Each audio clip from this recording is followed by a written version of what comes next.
وہ اللہ نے ہمارے فائدے کے لیے پیدا کی، لیکن یہ کہ اگر اس پہ مس کر جائیں تو جل جاتے ہیں۔ تو اسی طرح رشتے ہیں، رشتوں کا فائدہ بھی ہوتا ہے، اس کے بغیر زندگی آگے نہیں گاڑی چلتی، لیکن یہ کہ رشتے دکھ بھی دیتے ہیں، تکلیف بھی دیتے ہیں۔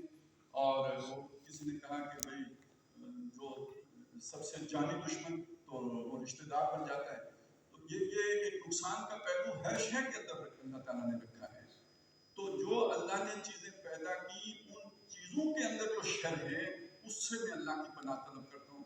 اب ہم سوچیں اس بات کو کہ جو شے ہم بنا رہے ہیں، ہم کیسے یہ تصور کر کے بیٹھ سکتے ہیں کہ اس شے کے اندر کوئی شر نہیں ہوگا، اس کے اندر کوئی نقصان کا پہلو نہیں ہوگا، یہ ہر اعتبار سے خیر ہی خیر ہوگی۔ اور جیسے فرشتوں میں خیر ہی خیر ہوتا ہے، تو ایسے ہی یہ جو روبوٹک ہیومن ہوں گے ان کے اندر بھی خیر ہی خیر ہوگا۔ ان کے اندر یقیناً جو نقصانات کے پہلو ہیں وہ ہوں گے۔ مثلاً میں ایک چیز آپ کے سامنے عرض کرتا ہوں، انسانوں کی طرح بیہیو تو وہ کریں گے، لیکن کیا انسانوں کی طرح احساسات کے مالک بھی ہوں گے؟ میرے سامنے یہ سوال آیا ہے، میں آپ کے سامنے رکھتا ہوں کہ فرض کریں میری سرجری ہے، اللہ نہ کرے اوپن ہارٹ سرجری آ گئی ہے، مجھے بتایا جاتا ہے وہ جو فلاں ڈاکٹر صاحب ہیں بہت اچھے سرجن ہیں اور وہ جاننے والے بھی ہیں، ایک آپشن آپ کے پاس یہ ہے کہ آپ ان سے سرجری کرا لیں، اور ایک آپشن آپ کے پاس یہ ہے کہ ایک مشین ہے اور اس میں غلطی کا اعتبار کوئی بھی نہیں ہے، آپ چلے جائیں اس مشین کے پاس جا کے آپ اس سے سرجری کرا لیں۔ تو ہو سکتا ہے میری دقیانوسیت ہو سکتا ہے میرا خوف ہو سکتا ہے کہ میں بہت ہی جو ہے نا وہ محدود سوچ کا آدمی ہوں، لیکن میں پریفر انسان کو کروں گا کہ کم از کم اس میں کوئی جو ہے نا وہ مربت تو ہوگی۔ علامہ اقبال نے کہا تھا نا کہ احساس مربت کو کچل دیتے ہیں آلات۔ دوسرا مصرع میں نہیں سنا رہا، وہ ایک الگ ایشو ہے، لیکن یہ پہلا مصرع تو کم از کم ہضم ہو جائے۔ احساس مربت کو کچل دیتے ہیں آلات، تو جو میرے ساتھ افیلیشن ایک انسان کی ہوگی وہ کسی مشین کی ہو نہیں سکتی۔ وہ میرے لیے جتنا بھی کارآمد ہو، میرے ساتھ اس کی وہ جو ہے نا وہ تعلق نہیں قائم ہو سکتا جو انسان کے ساتھ ہے۔ تو اس کے اندر یہ شرط ہے۔ ایک پہلو، دوسرا پہلو نوٹ کیجیے، اگر ہم ایک پرفیکٹ روبوٹ بنانے میں کامیاب ہو گئے، جیسے کہ ہم ہو جائیں گے، امید ہے مجھے ہو جائیں گے، یا امید نہیں بلکہ کہنا چاہیے خطرہ ہے مجھے کہ ہو جائیں گے، تو پھر کیا ہوگا؟ الذین ضل سعیہم فی الحیاۃ الدنیا وہم یحسبون انہم یحسنون صنعا۔ یہ پرفیکشن حاصل کرنے کے لیے گم ایکسیلنس، اس ایکسیلنس کے لیے اپنی ساری محنت اس میں گم کرنی پڑے گی، تب جا کے صنع کیا ہے؟ صنعت۔ تصنع بھی اسی سے بنا ہے، مصنوعی بھی اسی سے بنا ہے، اور اس صنع کے لفظ کے اندر اصل میں وہ ریاضت شامل ہوتی ہے، وہ محنت شامل ہوتی ہے کہ جس کے لیے ہم جسے کہتے ہیں نا فوکسڈ ہو کے کام کرنا، یعنی ہر طرف سے کٹ کے اس کام کا ہو رہنا، تب آپ اپنے پروفیشن میں وہ ایکسیلنس حاصل کر پاتے ہیں۔ تو آپ نے اگر ایک ایسی ایکسیلنٹ مشین ایجاد کرنی ہے تو اس کا ایک ابھی میرے ذہن میں ایک بات آگے چلے آپ کے سامنے رکھوں کہ جس نے میرا پورے ڈی این اے دیکھ کے وہ پریڈکٹ کرنے کے قابل ہو گیا کہ 5 سال کے بعد مجھے کیا بیماری لائے گی، وہ اس قابل ہو گیا کہ مجھے آج پری ایکٹیولی مجھے محفوظ کر لے اس بیماری سے۔ اچھا وہ ہو سکتا ہے آپ میں اور آپ ایک کاروبار کرنا چاہتے ہیں، اس نے میرا ڈی این اے بھی لیا، آپ کی انفارمیشن بھی ساری لی، اس کے بعد مجھے پریڈکٹ کر کے بتایا اس بندے کے ساتھ کاروبار نہیں کرنا، یہ بے ایمان آدمی ہے، اس کے اندر اس کے ڈی این اے میں بے ایمانی شامل ہے، اس کے نزدیک مت کھٹکنا، اس سے رشتہ نہیں کرنا، اس سے تعلق نہیں جوڑنا۔ یہاں تک جب پہنچ جائے گی تو میں سوچ رہا تھا یہ دعائیں استخارہ کی ہمیں کیا ضرورت ہے؟ اللہم انکا تقدر ولا اقدر وتعلم ولا اعلم وانت علام الغیوب۔ تو یہ تو علام الغیوب آ کے میرے سامنے بیٹھ گیا ہے، میں جو اس سے پوچھی جا رہا ہوں مجھے بتائی جا رہا ہے، تو مجھے بیگانہ کس سے کیا، بے پرواہ کس سے کر؟ یہ دیکھیے میری کمزوری تھی، یہ میری مجبوریاں تھی، یہ میری احتیاج تھی جو مجھے ایک سپر نیچرل ذات کے ساتھ جوڑے ہوئی تھی۔ جس دن میں خود پرفیکٹ ہو گیا یا ایک پرفیکٹ مشین بنانے میں کے قابل ہو گیا جو مجھے سرو کر رہی ہے، اب اس پرفیکٹ بینگ کی مجھے کیا ضرورت باقی رہ جائے گی؟ اچھا یہ سارا جو میں نے بلڈ کیا آپ کے سامنے، میں اس کے نتیجے میں یہ نہیں چاہتا کہ یہ شے نہ ہو۔ اچھا میں چاہوں گی تو کیا فرق پڑے گا؟ کیا نہیں ہوگی؟ ہم سب چاہیں نہ ہو تو کیا نہیں ہوگی؟ یہ تو پھر بھی ہوگی۔ زمانے کی چال کو کبھی کوئی روک نہیں سکتا, زمانے کی ترقی کو کبھی روک نہیں سکتا. پاتے نہیں رات تو چڑھ جاتے ہیں نالے, رکتی ہے میری اتباع تو ہوتی ہے رواں, اور اس کو روکا نہیں جا سکتا. یہ جس رخ پہ جا رہی ہے اسی رخ پہ آگے جائے گی. لیکن اصل بات جو سمجھانا مقصود ہے وہ کیا ہے, ایمان کو نئے چیلنجز پیش ہیں. سمجھانا جو مقصود ہے وہ کیا ہے کہ آج کی نسبت کل ایمان رکھنا اللہ پر زیادہ مشکل ہوگا. آنے والا یہ خطرہ بھانپ دینے کی بات ہے. اب آپ پرانے استدلال کی بنیاد پر نوجوان نسل کے ایمان کا تحفظ نہیں کر سکتے.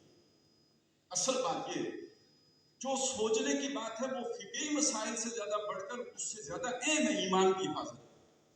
اس ایمان کو بچانے کے لیے ہمارا استدلال کیا ہوگا, لائن آف آرگومنٹ کیا ہوگی, ہم کس طور پر ایک بندے کا ایمان بچا سکتے ہیں, یہ اہم بات ہے. اور اس میں میرا جو میں نے عرض کیا تھا کہ مجھے لگتا بھی ہے کہ ہو جائے گا. تو ہمارے ہاں علامہ اقبال ایک شخصیت ہے, اور اس اعتبار سے دنیا میں یہ بحث رہی ہے کہ آنے والا دور کس کا ہوگا. ایک سوچ یہ ہے کہ علامہ اقبال کی سوچ پریویل کرے گی, ایک اور سوچ بھی ہے علامہ اقبال کا اینٹی تھیسس کیا ہے, وہ نیٹشے. اور نیٹشے کا تصور کیا ہے, ایک سپر مین کا تصور ہے. اور اقبال کا تصور کیا ہے, روح اللہ کا تصور ہے. دنیا کو ہے پھر مارکائے روح و بدن پیش, تہذیب نے پھر اپنے درندوں کو ابارا, اللہ کو پامر دیے مومن پہ بھروسہ, ابلیس کو یورپ کی مشینوں کا سہارا. تو جنگیں اگر مشینیں لڑیں گی تو مقابلے میں جو ہوگا وہ تو بالکل ہی دست و پا ہے. آج غزہ کی بات ہو رہی تھی, غزہ میں کیا ہے, تو جنگ تو ابھی ہو رہی ہے, اس میں کیا ہو رہا ہے ہمیں پوری طرح نہیں پتا. یہ دھول چھٹے گی تو پتہ چلے گا کہ ہوا کیا. جو اس سے پہلے ہو رہا تھا وہ کیا ہے, ایک شخص ہے اس کا چہرہ کیمرے نے نوٹ کر لیا ہے کہ یہ فلانے مظاہرے میں گیا ہوا تھا جو اسرائیل کے خلاف مظاہرہ ہو رہا تھا. وہ ڈیٹا فیڈ کر دیا گیا ہے, جو وہاں پہ لگے ہوئے سینسر کیمرے لگے ہوئے ہیں وہ اس مشین میں چلا گیا ہے. اب وہ جس گھر کے اندر وہ کیمرہ اسے دیکھے گا اسے ریکگنائز کرے گا. آٹو پہ پورا سسٹم لگا ہوا ہے, آٹومیٹکلی فائر ہوگا, اور وہ جگہ پہ سنائپر اس کے ساتھ جڑے ہوئے اور وہ جگہ پہ ختم ہو جائے گا. اچھا اس سے غلطی بھی لگ گئی ہوگی سسٹم کو تو کوئی پرواہ نہیں ہے, کون سا فلسطین مرے نا, جنٹائل مرے نا, کون سا کوئی انسان مرا ہے. یہ تو وہاں پہ پہلے سے چل رہا تھا. ابھی جو کچھ ہو رہا ہوگا وہ تو بہت بعد میں پتا چلے, ہو سکتا ہے 10 سال کے بعد پتا چلے کہ وہاں پہ اصل بروٹیلٹی ہوئی کیا تھی. تو میں عرض کر رہا ہوں کہ آپ ذرا ایک ہمارے دینی لٹریچر میں ایک تصور ہے ایک شخصیت کا, ہم اسے دجال کہتے ہیں, المسیح الدجال. اب سوچ رہا ہوں کہ وہ اگر روبوٹک کوئی شے ہے, کیونکہ وہ پتہ نہیں لگتا ہے جسم میں, کبھی اس کا قد لمبا ہوتا ہے, کبھی چھوٹا ہوتا ہے, کبھی وہ ایک طرح کا ہوتا ہے, کبھی دوسری طرح کا ہوتا ہے. ہم سمجھتے تھے کوئی جن اور انس کی کوئی جو ہے نا مخلوق قسم کی پیدائش ہوگی, کراس بریڈ ہوگی جنوں اور انسانوں کی. لیکن یہاں پہ تو آ کے اب فرض کریں چلے وہی ہو, کوئی کلون ہو, اس کے اندر یہ آپ آرٹیفیشل انٹیلیجنس ساری جو ہے نا اس کو پرفیکشن والی سطح کی فیڈ کر دیں. ایک طرف دیکھیں کہ کلوننگ کے ذریعے سے اور ڈی این اے کے ذریعے سے آپ ایک فزیکلی پرفیکٹ آدمی بنا سکتے ہیں, اور دوسری طرف اس آرٹیفیشل انٹیلیجنس کے اعتبار سے آپ اگر دیکھیں اس میں نیوٹن کا دماغ بھر دیں, آئنسٹائن کا بھر دیں, جس کا مرضی پوری نوع انسانی کا کلیکٹیو وزڈم آپ کسی ایک پرسنالٹی کے اندر ڈال دیں, آپ کر سکتے ہیں. اب ذرا آپ سوچیں کہ وہ جو دجال عجیب و غریب شخصیت کیا ممکن ہوگی یا نہیں ممکن, اور اس کے مقابلے میں جو شخصیت آنی ہے جس نے آپ کو اس دجال کو ختم کرنا ہے, جس کا مقابلہ کوئی نہیں کر سکے گا, وہ شخصیت حضرت مسیح علیہ السلام, اور جس کے لیے قرآن مجید نے روح اللہ کا لفظ استعمال کیا ہے. اب پھر وہ شعر سنیے, دنیا کو ہے پھر مارکائے روح و بدن پیش, تہذیب نے پھر اپنے دنیا کو ہے اللہ کو پامر دیے مومن پہ بھروسہ, ابلیس کو یورپ کی مشینوں کا سہارا. تو یہ جو آنے والا کانفلکٹ ہے یہ در حقیقت روح و بدن کا کانفلکٹ ہے, اور علامہ اقبال روح کے امین ہیں, اور نیٹشے جو ہے وہ سپر مین, جو سپر مین ہی دجال کی صورت اختیار کر لے گا, اور اس کے لیے اس کا مقابلہ کرنے کے لیے روح اللہ ہے. یہ چونکہ ایک سوال یہ بھی تھا کہ آنے والے دور کی آپ کیا جھلک دیتے ہیں, لیکن اس سے اگلی بات یہ جو جنگیں ہوں گی اس کے بارے میں یہ آتا ہے کہ کثیر تعداد میں انسان مارے جائیں گے, اور ویسے بھی اس روبوٹ کے آنے کے بعد انسانوں کی ایک عظیم اکثریت کی ضرورت بھی نہیں رہے گی, انسانوں کی ایک عظیم اکثریت کی ضرورت بھی نہیں رہے گی, ختم ہو جائیں گے, ضرورت بھی نہیں ہے. تو آپ کے پاس مشینری ہے تو اتنے مزدور کیا کرنے ہیں، خام خواہ ہیں، 3-4 ارب انسان فالتو ہو جائیں گے، خام خواہ کھائیں گے تو کیا ضرورت ہے، سرمایہ دارانہ ذہن سے سوچے تو کوئی ضرورت نہیں، تو کیا کریں گے، اس لیے بھی یہ روبوٹس آ کے تو اس کی جگہ لے لیں گے، بس ٹھیک ہے کوئی پیٹرول شٹرول کوئی انرجی استعمال ہوگی، چلے پیچھے ایک سولر پلیٹ لگا دیں گے چلتا رہے گا۔ لیکن جب حضرت عیسیٰ علیہ السلام والا معاملہ ہے جو خود تو خیر تھنکنگ میں نہیں ہوگا جو ہم سمجھتے ہیں، تو انسان تو تھوڑے ہی رہ چکے ہوں گے، لیکن دنیا میں گلوبل ولیج تو بن گیا ہے، حکومت بھی گلوبل ہوگی، اس کا مطلب ٹیکنالوجی نہیں ختم ہوگی، ٹیکنالوجی باقی رہے گی، اور وہ جو سنہری دور کا ذکر ہے جو حضرت عیسیٰ علیہ السلام کے بعد آ گیا، جس میں کھیتی باڑی کلاس میں بھی یہی ہوتا ہے زمین کہ میں اپنی ایک ساری بات برکتیں کرتا ہوں نکالے پورا گی، ہفتہ تو اسی یہ کے اوپر سارے بات روبوٹ کرتا اس وقت کام آ رہے ہیں۔